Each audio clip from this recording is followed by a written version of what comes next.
Hello, welcome back. So far under Krishna's legacy, we explained about facts and purpose of human life, various approaches to purify your mind like Karma Yoga and Jnana Yoga. Now we are at this junction to explain about the most practical way of attaining salvation, which is Dhyaan Yog. It is being said that meditation is and should be the true nature of a human being. There are multiple approaches to meditation explained by some of the great meditators of the world. Some of the approaches being thinking of God, concentrating on breath, pranayam, and thoughtless mind. We will be explaining in detail about these approaches. One has to identify their approach based on their nature. Let's first go to Swami Vivekananda's approach, that is Raja Yoga. Human body has two forms of energy. One is basic form of energy and the other is Kundalini. Raj Yoga is about awakening of Kundalini.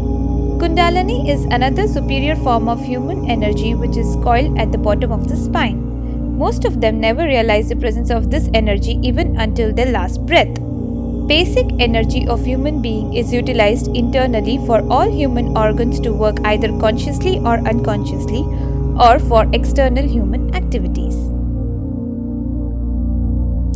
There are 7 non-physical forms of chakras in human body. They are Muladhara, Swadhisthana, Manipura, Anahata, Vishuddha, Ajna and Sahasrara.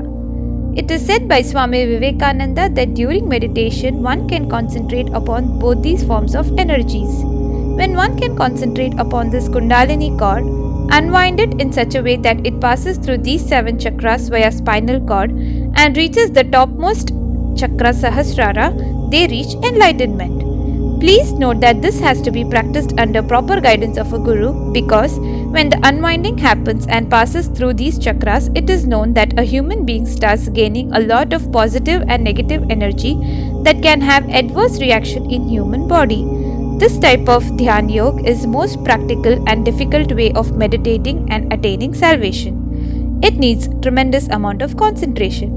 There is a book written on Raj Yoga by Swami Vivekananda which can be referred for more details. Next form of meditation is self-enquiry advised by Sri Ramana Maharshi. Self-enquiry is about questioning yourself, the source of each thought that comes to your mind. Now let's understand what is mind and its nature. Mind is nothing but wondrous power of residing in the self. It causes all thoughts to arise. Apart from thoughts, there is no such thing called mind. So thought itself is the nature of mind. Apart from thought, there is no independent entity called the world. In deep sleep state, there is no thought, there is no world.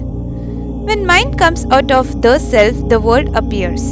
So each thought has strong influence of egoistic I. If one inquires as to where in the body the thought arises first, one would discover that it starts from the heart. Heart is the origin of thoughts. So self-inquiry is not about meditating in certain posture with eyes closed, but it's about inquiring consistently the source of each thought that comes into your mind. If this is practiced over a long duration of time, the thought starts to cease and self alone remains. This state is enlightened state. There is a book called Who Am I? Written by Ramana Maharshi for further details on self-enquiry. The way of meditating explained by Gautam Buddha is called Anapanasati. This also is a simple form of meditation to start with but gets eventually complicated.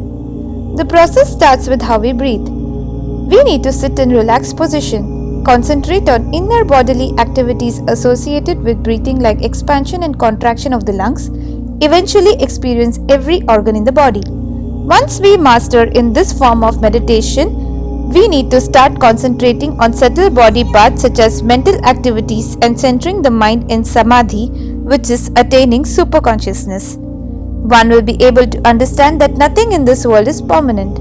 By this process, one will be able to distinguish between mortal and immortal form of reality. This concludes our chapter on Dhyaan Yog. We wish our viewers all the best in following any one of the approaches explained in this chapter. Our next and last chapter would be Bhakti Yoga, which is most prominent of all yoga. Thanks for watching our video.